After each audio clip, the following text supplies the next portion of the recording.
Alam mo ba kung bakit maraming Pilipino ang sobrang sipag pero hanggang ngayon, hirap pa rin sa pera? Bakit may mga taong hindi naman matalino sa school, hindi rin sobrang busy pero tuloy-tuloy ang asenso? Ang sagot dyan ay mindset. Hindi puhunan agad, hindi swerte. Dahil bago ka yumaman sa bulsa, kailangan mo munang yumaman sa pag-iisip. Sa video na to, pag-uusapan natin ang 10 mindset na magpapayaman sa'yo. Hindi ito motivational quotes lang, kundi mga real talk na prinsipyo na pwede mong i-apply kahit ordinaryong Pilipino ka lang. Kung handa ka nang baguhin ang paraan ng pag-iisip mo tungkol sa pera, trabaho at buhay, tapusin mo ang video na to hanggang dulo. Ready ka na? Let's go! Number 1, hindi lahat ng masipag ay yumayaman. Maraming Pilipino ang lumaki sa paniniwala na basta masipag ka, aasenso ka. Totoo pero kulang. Dahil kung sipag lang ang basihan ng yaman, sana lahat ng construction worker, delivery rider at factory worker ay milyonaryo na. Don't get me wrong, marangal ang mga trabahong yan. Pero ang problema, kahit gaano ka pa kasipag kung maling bagay ang pinaghihirapan mo, ganun pa rin ang resulta. Paulit-ulit na trabaho, pare-pareho ang kita, walang growth. Ang mindset ng mayaman ay hindi lang sipag, kundi strategic effort. Tinatanong nila ang sarili nila, may patutunguhan ba ang ginagawa ko? May skill ba akong binubuo? May leverage ba ito sa future? Hindi masama ang maging masipag, pero kung hindi mo aalamin kung saan ka papunta, mapapagod ka lang nang walang nararating. Ang yaman ay hindi gantimpala sa pagod, gantimpala ito sa mga tamang direksyon. Number 2, hindi masama ang mangarap ng pera. Sa kultura natin parang masama kapag sinasabi mong gusto mong yumaman. Sasabihin ka agad, mukhang pera, pera lang yan o basta masaya ka. Pero real talk, mahirap maging masaya kapag laging kapos. Hindi ka masamang tao dahil gusto mong magkaroon ng pera. Ang hindi maganda ay kung gagawa ka ng masama para lang magkapera at gagawa ka ng masama kapag may pera ka na. Ang mayamang mindset ay naiintindihan na ang pera ay tool, hindi identity. Hindi ka yumayaman para magyabang, kundi para magkaroon ng options. Options para tulungan ang pamilya, makatulong sa ibang tao, magnegosyo, umalis sa trabahong ayaw mo at mamuhay ng may dignidad. Kapag tinanggap mo na okay lang mangarap ng pera, doon pa lang magsisimulang magbukas ang isip mo sa mga oportunidad na dati mong tinatanggihan. Number 3, delayed gratification over luho ngayon.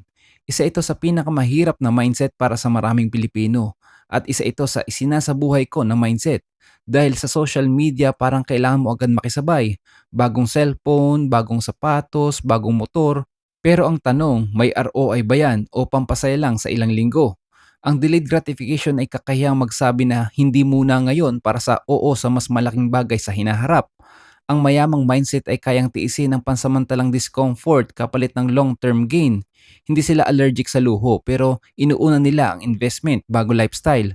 Tandaan mo, karamihan ng mahirap ay bumibili para magmukhang mayaman, habang ang mayaman ay nag-i-invest para manatiling mayaman.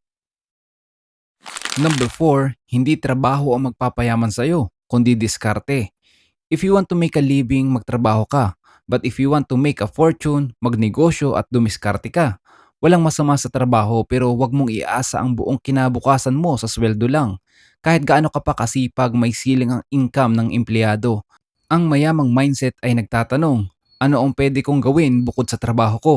Diskarte ang susi, side hustle, negosyo, freelancing, digital products, investments at kung ano-ano pa.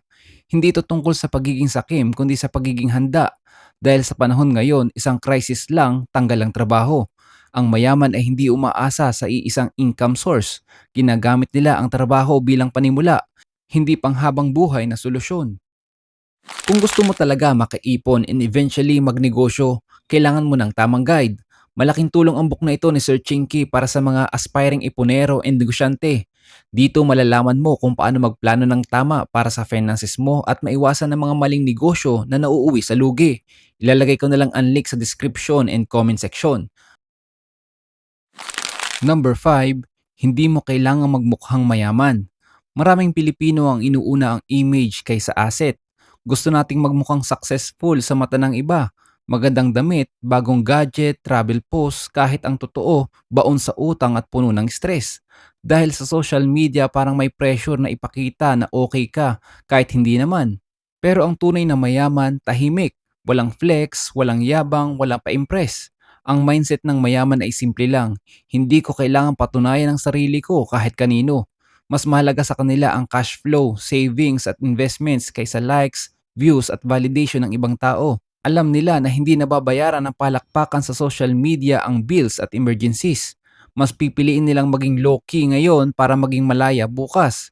Tandaan mo ito, mas okay ng mukhang ordinaryo pero financially stable kaysa mukhang mayaman pero araw-araw namomroblema sa bayarin at utang. Number 6, walang yumayaman sa puro reklamo. Traffic, gobyerno, boss, sweldo, valid lahat yan. Walang masama magreklamo paminsan-minsan lalo na kung pagod ka at ramdam mo na unfair ang sitwasyon lalo na dito sa Pilipinas. Pero kung hanggang reklamo ka lang araw-araw walang mangyayari sa buhay mo. Ang totoo, maraming Pilipino ang nai-stuck hindi dahil mahina sila, kundi dahil doon nauubos ang oras at energy nila sa pagrereklamo. Ang mayamang mindset ay hindi nag-aaksaya ng lakas sa bagay na hindi niya kontrolado. Imbis na paulit-ulit itanong ang bakit ganito ang buhay ko, mas pinipili nilang itanong ano ang pwede kong gawin sa sitwasyon ko ngayon. Hindi nila kontrolado ang presyo ng bilihin, pero kontrolado nila kung mag-a-upskill sila. Hindi nila kontrolado ang boss nila pero kontrolado nila kung maghahanap sila ng bagong pagkakakitaan. Sa halip na maghintay ng himala o swerte, kumikilos sila kahit mahirap. Dahil sa totoong buhay, ang reklamo ay pampalipas oras lang, pero ang aksyon ang nagbabago sa kapalaran. Number 7, consistency beats motivation. Ang motivation ay parang kape. Masarap kapag mainit pa, pero kapag malamig na, hindi na nakakagana. May mga araw na ganado ka, inspired ka at feeling mo kaya mo nang gawin lahat. Pero mas madalas pagod ka, tinatamad ka at gusto mo na lang magpahinga. Kung hihintayin mo munang ganahan bago kumilos, sobrang bagal ng progress mo.